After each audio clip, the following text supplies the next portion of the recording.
क्या आपने कभी सोचा है कि बेटी का जन्म केवल एक संयोग है या इसके पीछे कोई गहरा रहस्य छुपा है? क्या गरुड़ पुराण में इसके बारे में कुछ बताया गया है जो हमारी सोच को बदल सकता है? आज की इस कहानी में हम जानेंगे वो सच, जिसे जानकर शायद आप बेटियों को एक नई नजर से देखने लगेंगे। एक समय की बात है, एक छोटे से गांव में एक व्यक्ति रहता था जिसका नाम था मोहन। उसके पास सब कुछ था, धन, घर, सम्मान, लेकिन उसके मन में एक ही कमी हमेशा उसे अंदर से तोड़ती रहती थी। वो थी बेटा न होना। उसकी 2 बेटियां थीं जो उससे बहुत प्यार करती थीं, लेकिन मोहन के दिल में कहीं न कहीं ये बात बैठ चुकी थी कि बेटा ही वंश को आगे बढ़ाता है। हर दिन वो भगवान से यही प्रार्थना करता, हे प्रभु, मुझे एक बेटा दे दो। लेकिन समय बीतता गया और उसकी इच्छा पूरी नहीं हुई। धीरे धीरे उसका मन अपनी ही बेटियों से दूर होने लगा। वो उन्हें बोझ समझने लगा, जबकि बेटियां हर दिन अपने पिता का प्यार पाने की कोशिश करती रहीं। एक दिन गांव में एक ज्ञानी साधु आए। लोग दूर दूर से उनके दर्शन करने आने लगे। मोहन भी अपने मन की उलझन लेकर उनके पास पहुंचा। उसने साधु से पूछा, महाराज, मेरे पास सब कुछ है, फिर भी भगवान ने मुझे बेटा क्यों नहीं दिया? क्या मैंने कोई पाप किया है? साधु मुस्कुराए और बोले, तुम्हारे सवाल का जवाब तुम्हें गरुड़ पुराण में मिलेगा, लेकिन पहले तुम्हें अपने कर्मों को समझना होगा।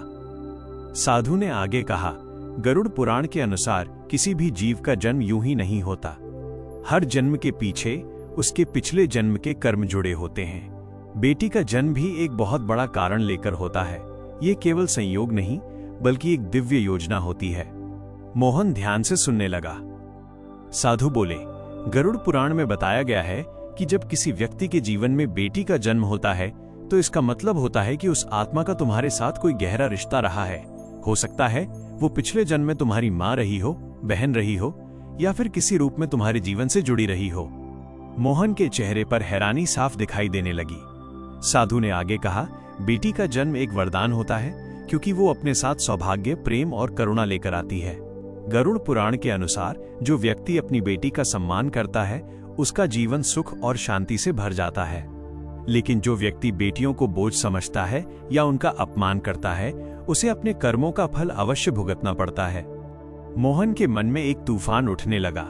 उसे अपनी बेटियों का मासूम चेहरा याद आने लगा। उनकी वो छोटी छोटी बातें जिनमें सिर्फ प्यार था, कोई स्वार्थ नहीं। साधु ने फिर कहा, तुम जिस बेटे की चाह में हो वो भी एक आत्मा है और उसका जन्म भी उसके कर्मों के अनुसार ही होगा।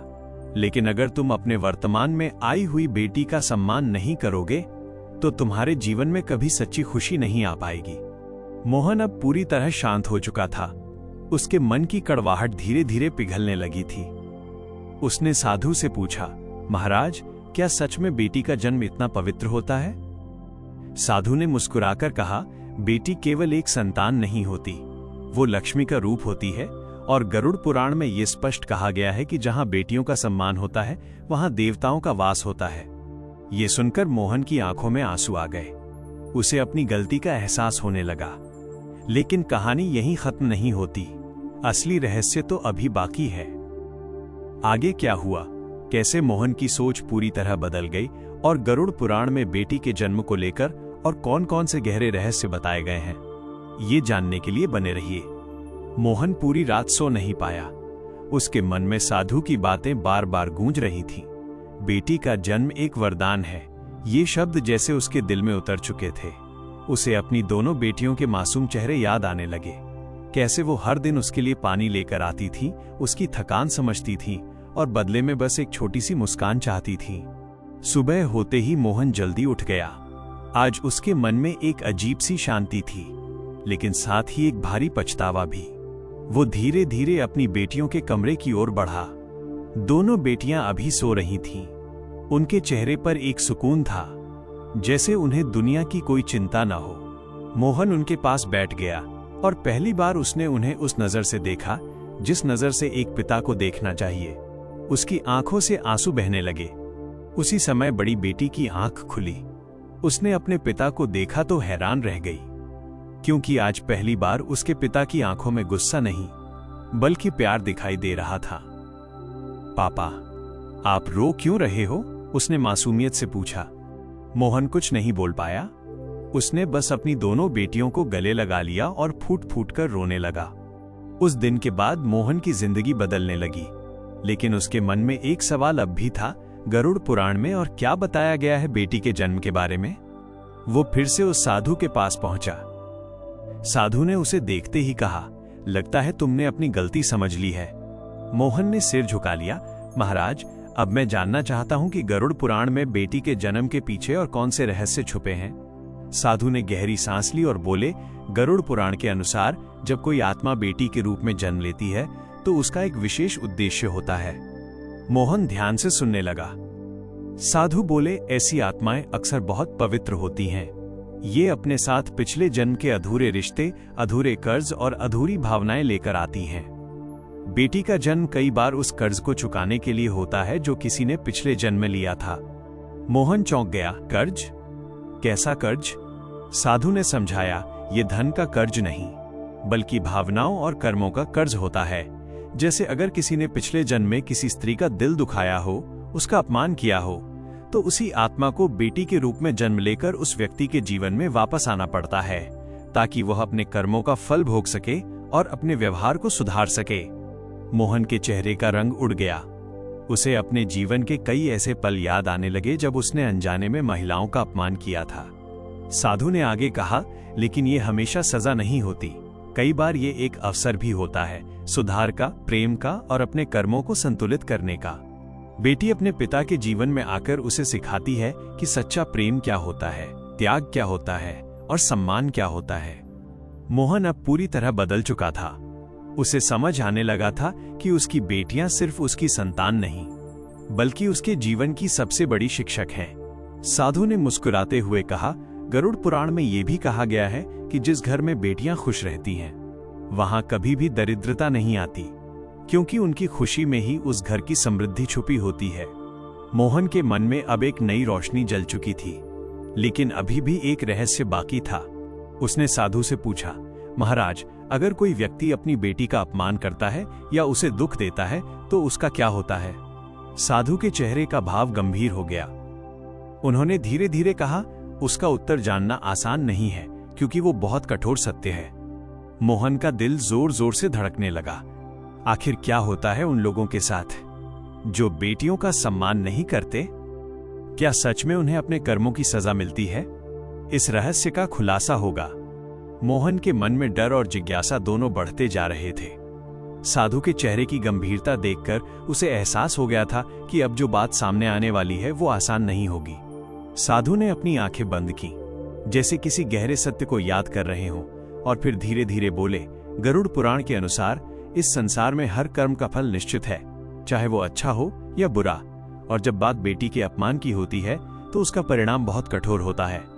मोहन की सांसें थम सी गईं। साधु बोले, जो व्यक्ति अपनी बेटी को बोझ समझता है, उसे अपमानित करता है या उसके साथ अन्याय करता है, वो केवल एक इंसान को दुख नहीं देता, बल्कि वो एक पवित्र आत्मा का अपमान करता है। और गरुड़ पुराण में स्पष्ट कहा गया है कि ऐसे कर्मों का फल इस जीवन में ही नहीं, बल्कि अगले जन्मों तक भुगतना पड़ता है।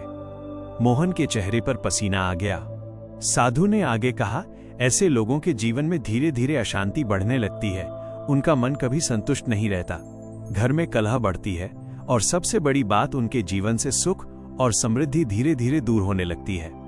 मोहन को अपने पुराने दिन याद आने लगे, जब उसके घर में बिना किसी कारण के झगड़े होते थे, जब उसे हर चीज में कमी महसूस होती थी।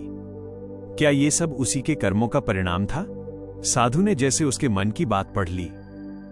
हाँ, कई बार हम समझ नहीं पाते, लेकिन हमारे ही कर्म हमारे जीवन की दिशा तय करते हैं। फिर साधु की आवाज और गहरी हो गई।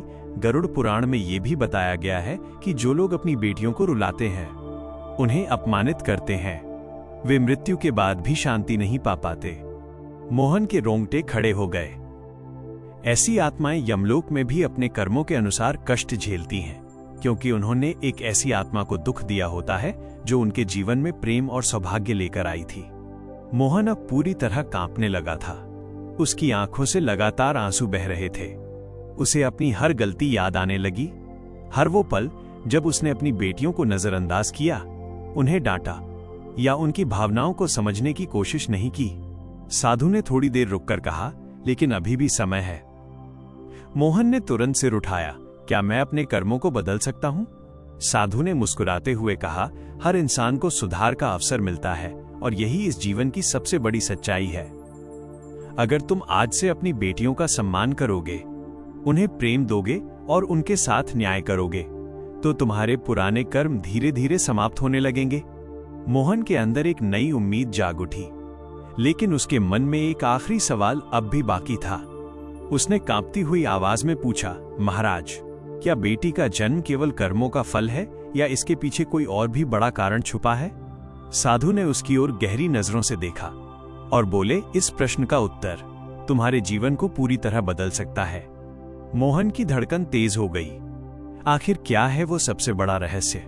क्या बेटी का जन्म केवल पिछले जन्म के कर्मों से जुड़ा है या इसमें कोई दिव्य उद्देश्य भी छुपा है? इस गहरे रहस्य का पर्दा उठेगा आगे। मोहन की आंखों में अब डर नहीं, बल्कि एक गहरी जिज्ञासा थी।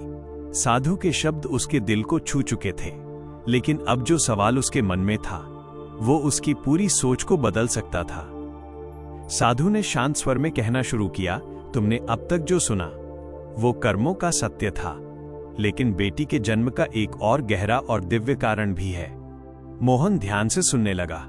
उसकी सांसें जैसे थम गई थीं। गरुड़ पुराण के अनुसार साधु बोले, हर आत्मा इस धरती पर एक विशेष उद्देश्य लेकर आती है, और जब कोई आत्मा बेटी के रूप में जन्म लेती है तो वो केवल अपने कर्मों का फल भोगने नहीं आती, बल्कि वो अपने साथ ईश्वर का एक संदेश लेकर आती है। मोहन की आंखें फैल गईं। बेटी, साधु ने कहा, उस करुणा, प्रेम और ममता का रूप होती है जिसे इस संसार में संतुलन बनाए रखने के लिए भेजा जाता है। अगर इस दुनिया में केवल कठोरता होती, केवल शक्ति और अहंकार होता, तो ये संसार बहुत पहले ही विनाश की ओर बढ़ चुका होता। लेकिन बेटियां इस दुनिया में प्रेम का संतुलन बनाए रखती हैं। वे रिश्तों को जोड़ती हैं, टूटे हुए दिलों को सहारा देती हैं, और जहां अंधेरा होता है वहां रोशनी बनकर आती हैं। मोहन अब हर शब्द को अपने दिल में उतार रहा था। साधु ने आगे कहा, गरुड़ पुराण में यह भी बताया गया है कि बेटी का जन्म उस घर में होता है जहां उस आत्मा को विश्वास होता है कि उसे वहां प्रेम मिलेगा, सम्मान मिलेगा और वो अपने उद्देश्य को पूरा कर पाएगी। मोहन का सिर शर्म से झुक गया। उसे महसूस हुआ कि उसने अपनी ही बेटियों के उस विश्वास को तोड़ दिया था। साधु ने उसकी ओर देखकर कहा, लेकिन अभी भी सब कुछ खत्म नहीं हुआ है। हर बेटी अपने माता पिता के जीवन में एक अवसर बनकर आती है, एक ऐसा अवसर जिससे वे अपने जीवन को बेहतर बना सकें, अपने कर्मों को सुधार सकें और सच्चे सुख को प्राप्त कर सकें। मोहन की आंखों में अब एक नई चमक थी। साधु ने मुस्कुराते हुए कहा, और सबसे बड़ा सत्य ये है कि बेटी केवल एक जिम्मेदारी नहीं होती, बल्कि वो ईश्वर का सबसे अनमोल उपहार होती है। जिस घर में बेटियों को सम्मान मिलता है वहां हमेशा सुख, शांति और समृद्धि बनी रहती है, क्योंकि वहां केवल इंसान नहीं बल्कि देवत्व का वास होता है। मोहन के दिल में अब पूरी तरह परिवर्तन आ चुका था, लेकिन साधु की बात अभी पूरी नहीं हुई थी। उन्होंने थोड़ा रुककर कहा, अब तुम्हें एक अंतिम बात जाननी बाकी है। मोहन ने उत्सुकता से पूछा, क्या महाराज? साधु की आवाज धीमी लेकिन गहरी हो गई। ये जानना बहुत जरूरी है कि जब एक बेटी अपने जीवन में दुख सहती है या उसके साथ अन्याय होता है तो उसका प्रभाव केवल उसी तक सीमित नहीं रहता। मोहन का दिल फिर से जोर से धड़कने लगा। आखिर क्या होता है जब एक बेटी दुखी होती है? क्या उसका असर पूरे परिवार और भविष्य पर पड़ता है? इस अंतिम और सबसे महत्वपूर्ण रहस्य का खुलासा होगा। मोहन की धड़कनें तेज हो चुकी थीं। अब तक जो उसने सुना था उसने उसकी आत्मा को झकझोर दिया था, लेकिन अब जो अंतिम सत्य सामने आने वाला था वो उसकी जिंदगी को पूरी तरह बदल देने वाला था। साधु ने गहरी सांस ली और धीमे स्वर में बोले, गरुड़ पुराण के अनुसार जब एक बेटी दुखी होती है, जब उसकी आंखों में आंसू आते हैं, तो उसका असर केवल उस एक जीवन तक सीमित नहीं रहता। मोहन की आंखें साधु के चेहरे पर टिक गईं। ऐसा कहा गया है, साधु आगे बोले, कि बेटी के आंसू सीधे ईश्वर तक पहुंचते हैं, क्योंकि वो एक ऐसी आत्मा होती है जो अपने भीतर सबसे अधिक पवित्र भावनाएं लेकर चलती है, और जब उस पवित्र आत्मा को कष्ट मिलता है तो उसका कंपन पूरे परिवार, पूरे घर और आने वाले भविष्य तक फैल जाता है। मोहन के हाथ कांपने लगे। साधु ने कहा, जिस घर में बेटियां रोती हैं वहां धीरे धीरे खुशियां खत्म होने लगती हैं। बिना कारण परेशानियां बढ़ने लगती हैं, रिश्तों में दरार आने लगती है और मन में एक अजीब सी बेचैनी हमेशा बनी रहती है। मोहन को अपने जीवन के वो सारे पल याद आने लगे जब उसकी बेटियां चुपचाप रोती थीं और वो कभी उनके आंसू समझ ही नहीं पाया। उसकी आंखों से आंसू बहने लगे। साधु ने उसकी ओर देखते हुए कहा, लेकिन इसका एक दूसरा पहलू भी है। मोहन ने उम्मीद भरी नजरों से पूछा, वो क्या महाराज? साधु के चेहरे पर हल्की मुस्कान आई। गरुड़ पुराण में यह भी कहा गया है कि जिस घर में बेटियां हंसती हैं, जहां उनका सम्मान होता है, जहां उन्हें प्यार और सुरक्षा मिलती है, वहां ईश्वर की विशेष कृपा बनी रहती है। ऐसे घर में सुख, समृद्धि और शांति कभी खत्म नहीं होती, क्योंकि वहां हर दिन एक पवित्र ऊर्जा का संचार होता है। मोहन के अंदर जैसे एक नई शक्ति जाग उठी। उसे समझ आ गया था कि असली सुख किसी बेटे या धन में नहीं, बल्कि उन रिश्तों में है जिन्हें हम अक्सर नजरअंदाज कर देते हैं। साधु ने अंतिम बार कहा, याद रखो, बेटी केवल एक संतान नहीं, बल्कि वो तुम्हारे कर्मों का आईना होती है, तुम्हारी परीक्षा होती है और तुम्हारे जीवन का सबसे बड़ा आशीर्वाद भी। अगर तुमने उसे समझ लिया, उसका सम्मान किया, तो तुम्हारा जीवन स्वर्ग बन जाएगा, और अगर उसे ठुकरा दिया तो वही जीवन एक बोझ बन जाएगा। मोहन अब पूरी तरह बदल चुका था। वो तुरंत अपने घर की ओर भागा। जैसे ही उसने दरवाजा खोला, उसकी दोनों बेटियां सामने खड़ी थीं। उनकी आंखों में वही मासूम प्यार था जो हमेशा से था। लेकिन इस बार मोहन की नजर बदल चुकी थी। उसने दोनों को अपने सीने से लगा लिया और रोते हुए कहा, मुझे माफ कर दो, आज से तुम ही मेरी सबसे बड़ी खुशी हो। बेटियां कुछ समझ नहीं पाईं, लेकिन उन्होंने भी अपने पिता को कसकर पकड़ लिया। उस दिन के बाद मोहन का घर बदल गया। अब वहां किसी चीज की कमी नहीं थी, क्योंकि वहां अब प्यार था, सम्मान था और सबसे जरूरी समझ थी। और यही है वो गहरा सत्य जिसे हमें समझना चाहिए। बेटी का जन्म कोई संयोग नहीं, बल्कि एक अवसर है, एक आशीर्वाद है, जिसे अगर हमने पहचान लिया तो हमारा जीवन सच में सफल हो जाएगा। अगर ये कहानी आपके दिल को छू गई हो तो इसे दूसरों तक जरूर पहुंचाएं, क्योंकि शायद किसी की सोच बदल जाए और किसी बेटी की जिंदगी संवर जाए। मित्रों, चैनल को सब्सक्राइब जरूर कर देना।